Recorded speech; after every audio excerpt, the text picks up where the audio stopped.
Today, I'm going to talk about bad level design in Half-Life Alyx, but specifically just one area, which I think is probably maybe the worst or the best designed area in the whole game. And I'll get into that later as to why it might be worst or best. But here you can see this was recorded right after my previous video, the next day. So this was recorded on March 25th. This is my first time getting in VR for that day. You know, fresh eyes, my mind isn't fried from playing VR yet. I start my game off, I wander around, and of course, you know, I go find a cig. That's the first thing I have to do is find me a fresh cig with a few drags left on that one. So I take a few more drags of my cig, and I wander around for a little bit longer, just enjoying the nice virtual world I'm in until I get to this point. So there's this scripted sequence with a zombie and a slam. And this does two things. This tells the player, hey, this is where you need to be going. And it tells the player, hey, remember those trip mines, be careful. So you go here, and this is the room in question. This is the room that I think is either the worst or the best designed part in Half-Life Alyx. So in this room you have a window with a hole underneath and a door that's blocked. So naturally the player opens the door thinking, oh, I have to go through this door. Well, it's blocked. And there's a hole. The player thinks, oh, I need to get through this hole somehow, right? I can see where I need to go because there's a light behind the window. The light tells the player that, hey, this is where you need to be going. Half-Life Alyx uses that technique quite a lot, very basic level design technique. But at this point, I'm thinking to myself, I must have missed something. I'm not really thinking too much of it. But you'll see the timer here. I went and wandered around, took a bunch of screenshots, but I wasn't really trying to figure out where I needed to go. But at this point, I'm trying to figure out, hey, I want to play the game. I want to go to that battle that's, you know, showcased in the trailer for the game. I see it down there. I recognize it. I want to go down there. Where do I go? And so I begin hunting. I get back in the room and I try to push against this shelf here, you know, thinking, obviously I can move that. Well, no. And can I climb through that? No, maybe. Can I climb up something? Where do I go? What do I do? I know I need to get through here. That's where I need to go, right? Well, I keep searching. So I'm gonna speed up the footage quite a bit throughout this part because, as you'll see, I take quite a long time to figure this puzzle out. Here you can see me trying to just escape the map by jumping up on a barrel or something, and well, that doesn't work, so back to searching. And eventually I make my way back into this room and I save my game. And I still don't know what to do. I wander around, I do all kinds of stuff, look around. I decide, hey, wait a minute, I have a grenade. Let's see if I can blow this shelf up. Well, that didn't work out. So what the heck do I do? I, you know, load my game since I took damage. There's no point in, you know, being damaged. I wander around. I mean, obviously this is where they want me to go, right? That's why this hole's there, because they want me to crawl through it. Well, I wander around more and more. Essentially, at this point, I've just given up all hope, and I've begun climbing things again. So I'm up here on this ledge thinking, maybe I can sneak my way onto this roof and fall to my death. So I have to load my save. I'm back here now. Looking around thinking, man, there has to be something I'm missing. Check out my sweet gun. Think, yeah, it's a nice gun. There's gotta be a way to get through here. Maybe I can, like, clip through this little gap somehow. I mean, for real, where do I go? obviously Valve put this hole here so I would crawl through.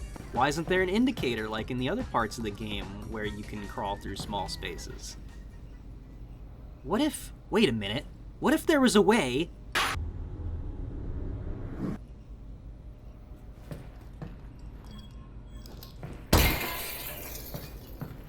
If only you could have heard the sigh of disgust I made.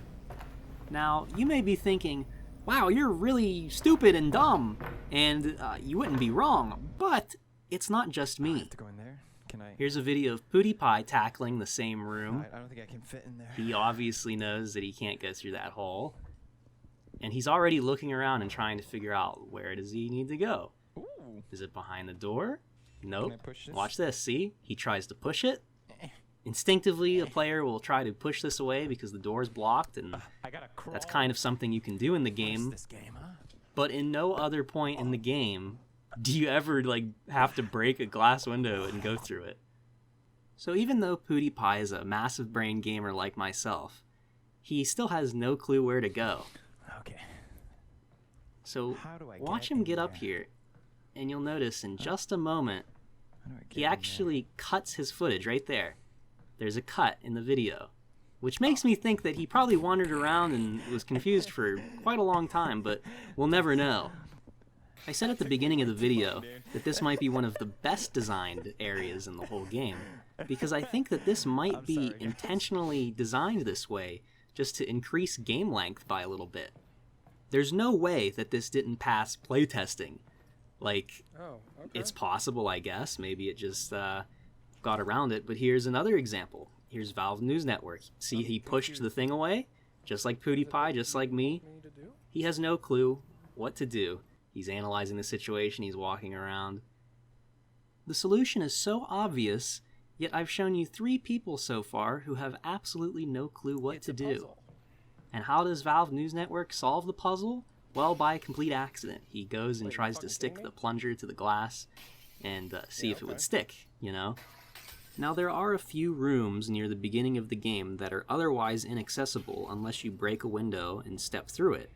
However, these rooms are completely optional and are usually accompanied with a zombie or something to entice the player into shooting at it. The main problem with this area is that there's no indication that you can actually break the glass. There's the hole below the glass, which tells you kind of, hey, you need to go through here, or you can go through here, and the light behind the window where you can see the area that you need to get to. But there's nothing that really obviously tells the player, hey, break this glass. Valve level designers know all of the basic human manipulation tricks when it comes to level design. Later in the game, you have to walk through some rubble towards this dead strider, which is very illuminated, and then down into a hole. Once you're in the hole, you have to walk along this concrete column in order to be able to safely descend more. Now, what they did here is they used lighting, fire, and a health station to entice the player into going that direction that they need to be in order to safely drop down. Now, I know what you're thinking. Oh, you only showed us 3 people. What if you're just making this video to cover up the fact that it took you 12 minutes to, break a glass window? Well, here's a 4th person.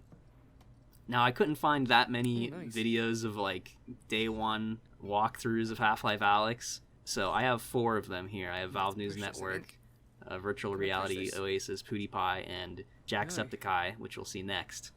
But this guy here, he was totally confused as well, but he accidentally broke the window just because he stood next to it. I think he would have been confused just like the rest of us if he didn't do that by accident. Now here's Jacksepticeye's video.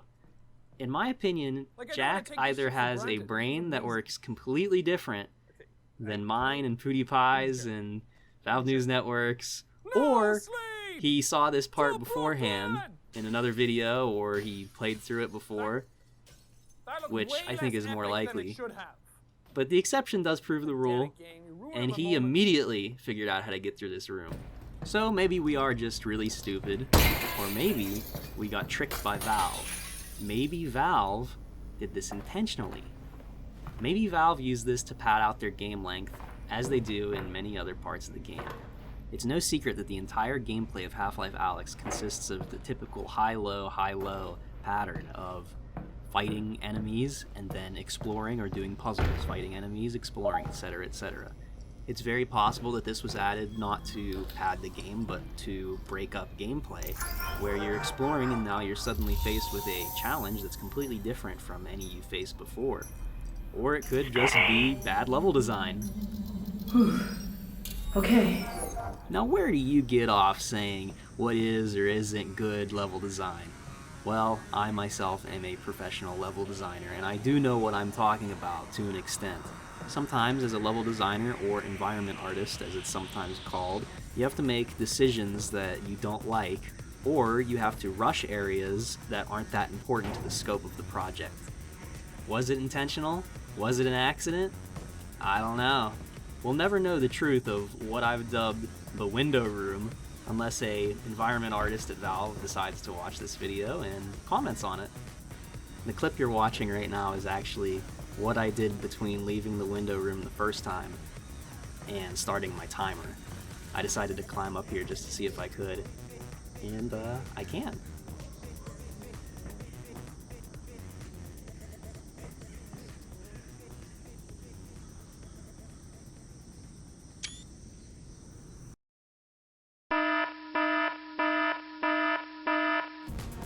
Oh, this thing don't work.